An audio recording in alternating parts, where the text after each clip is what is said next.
Desa Lubuk Banyau. Desa Lubuk Banyau merupakan sebuah desa yang terletak dalam daerah Kecamatan Padangjaya, Kabupaten Bengkulu Utara, Provinsi Bengkulu, Indonesia.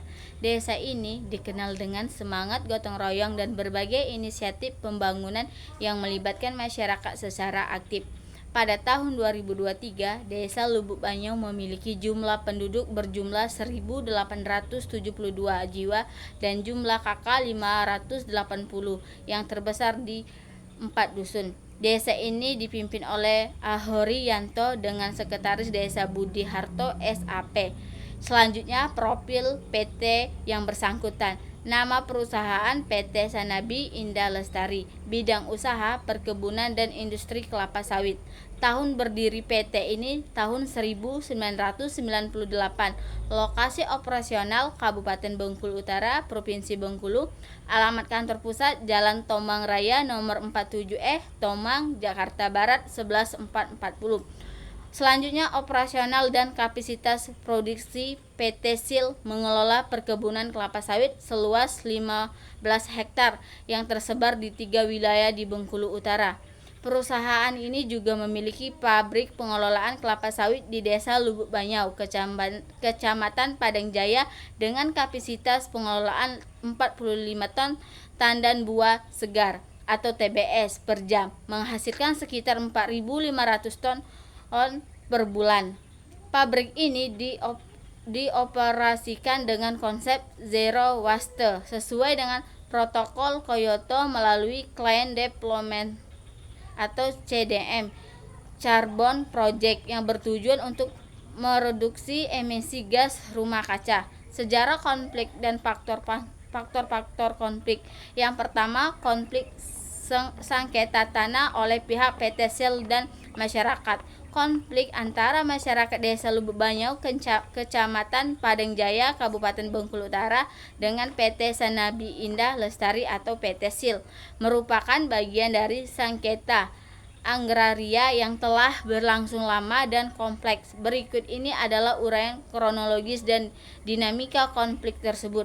Awal mula sengketa lahan. Sejak awal tahun 2000-an, masyarakat mulai menggarap lahan bekas hak guna usaha atau HGU yang sebelumnya dimiliki oleh PT Y Sebayur dan PT Tri Menunggal Pasifik Abadi. Lahan-lahan ini kemudian diperjualbelikan secara informal di kalangan masyarakat. Namun, PT Sil mengklaim bahwa lahan tersebut merupakan bagian dari konsesi mereka yang memicu konflik kepemilikan lahan antara perusahaan dan masyarakat. Eskalasi konflik dan keterlibatan kelompok masyarakat. Pada September 2024, konflik memanas dengan adanya aksi pendudukan lahan oleh kelompok masyarakat yang tergabung dalam Ormas Gerakan Bela Tanah Adat atau Garbeta dan Lembaga Biona Betunen. Kelompok ini menduduki lahan PT Sil di kawasan hutan produksi konversi atau HPK Register 71 dan menghentikan aktivitas perusahaan. Forum Petani Lubuk Banyau yang sebelumnya juga berselisih dengan PT Sil mengancam tindakan Garbeta dan menyatakan dukungan terhadap kelangsungan operasional perusahaan. Menurut Kadun Dusun 3, sekitar 20% merupakan warga Desa Lubuk Banyau, sekitar 80% merupakan oknum masyarakat desa lain dan Ormas Garbeta sebagai pihak ketiga yang terlibat dalam kerusuhan tersebut. Jumat 11 April 2025, warga dan PT Sil kembali bersitegang di Desa Lubuk Banyau, Kecamatan Bandeng Jaya. Masyarakat desa lain dan Ormas Garbeta sebagai pihak ketiga yang terlibat dalam kerusuhan tersebut. Jumat 11 April 2025, warga dan PT Sil kembali bersitegang di Desa Lubuk Banyau, Kecamatan Bandeng Jaya, Kabupaten Bengkulu Utara. Masyarakat setempat bersitegang dengan PT Sil terkait klaim hasil panen sawit. Kejadian berpula saat sejumlah warga panen TBS sawit dalam wilayah pertumbuhan yang mereka anggap sebagai area muatan produksi yang dapat dikontrol rekapitulasi oleh APK. Hasil panen sawit lalu dibawa dengan kemudahan 3 dump truk dan 2 mobil pick up yang hendak dibawa keluar dari PT Sil.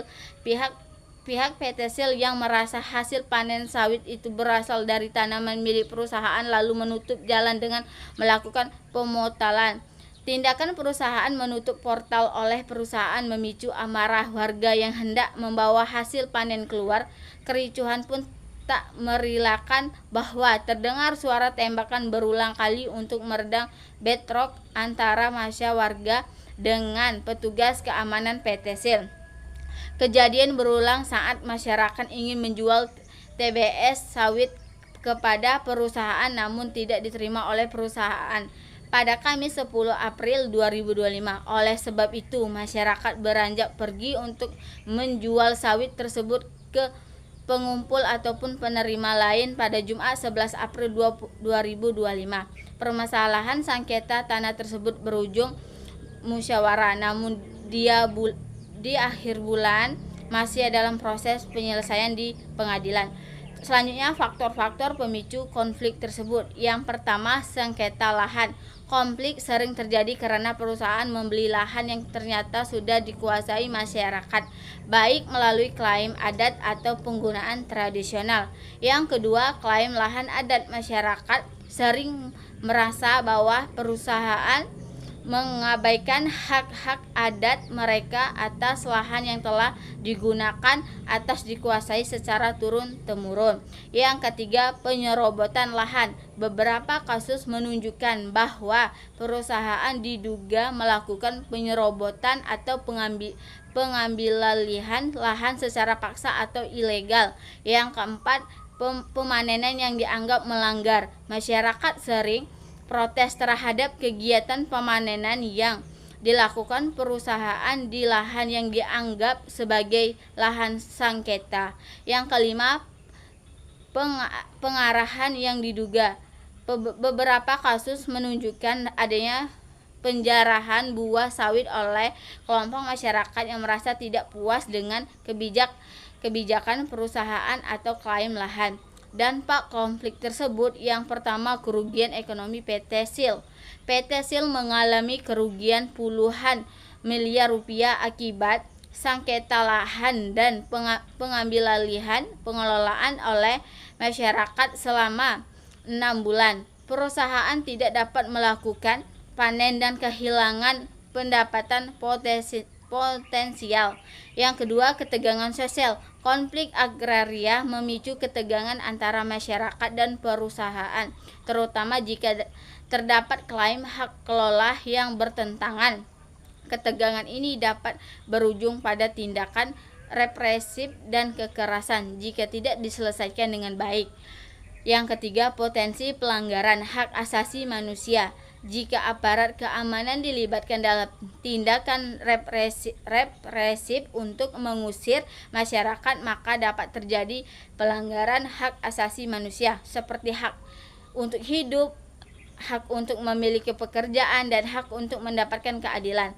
Upaya penyelesaian konflik mediasi oleh kejaksaan dan beberapa kasus menunjukkan adanya penjarahan buah sawit oleh kelompok masyarakat yang merasa tidak puas dengan kebijakan perusahaan atau klaim lahan. Dampak konflik tersebut. Yang pertama, kerugian ekonomi PT Sil.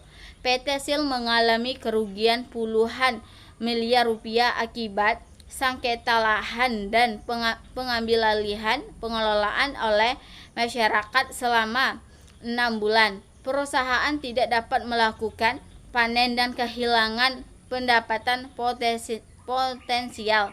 Yang kedua, ketegangan sosial. Konflik agraria memicu ketegangan antara masyarakat dan perusahaan, terutama jika terdapat klaim hak kelola yang bertentangan.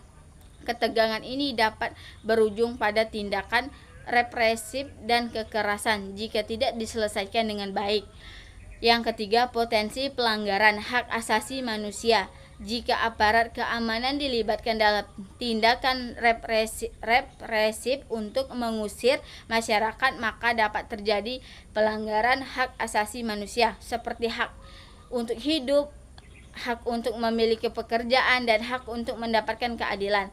Upaya penyelesaian konflik mediasi oleh Kejaksaan dan Forkopimda. Pada 10 September 2024, Kejaksaan Negeri Bengkulu Utara bersama Forum Koordinasi Pimpinan Daerah atau Forkompimda mengarakan rapat koordinasi dan mediasi antara Forum Petani Masyarakat Desa Lubuk Banyau, Garbeta, dan PT SIL. Tujuan dari mediasi ini adalah untuk mencari solusi damai dan menghindari eskalasi konflik. Perspektif Karl Marx terhadap konflik sengketa tanah antara PT SIL dan masyarakat Desa Lubuk Banyau.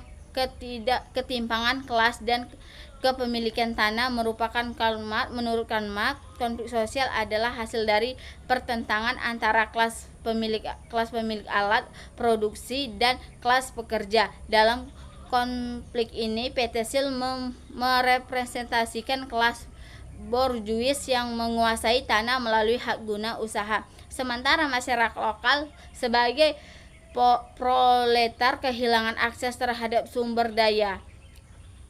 Karl Marx dan menyatakan kelas yang menguasai alat produksi akan senantiasa mendominasi kelas yang tidak memilikinya. Ketimpangan ini diperparah oleh dugaan penguasaan lahan di desa kawasan hutan lindung dan HPK oleh PT SIL. Potensi Lubuk Banyau. Warga desa Lubuk Banyau terdiri dari beberapa suku seperti Rejang, Jawa, dan Minang, dan lain-lain.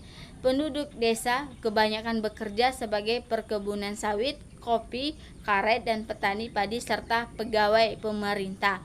Untuk sektor pariwisata, menurut Kadun Dusun 3, kemarin ada sungai yang berpotensi untuk jadi objek wisata, tapi karena tidak diolah dengan baik, wisata tersebut tidak berkembang dan tidak bertahan lama.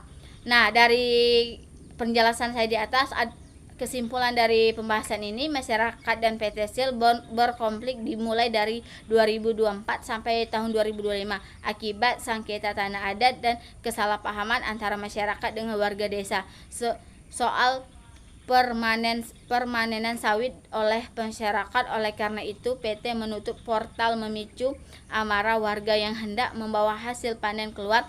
Kericuhan pun tak merelakan, bahkan terdengar suara tembakan berulang kali untuk meredam bentrok antara massa warga dengan petugas keamanan PT SIL. Penyelesaian akhir menurut Kadus 3 yaitu konflik tersebut belum selesai karena masih dalam proses persidangan.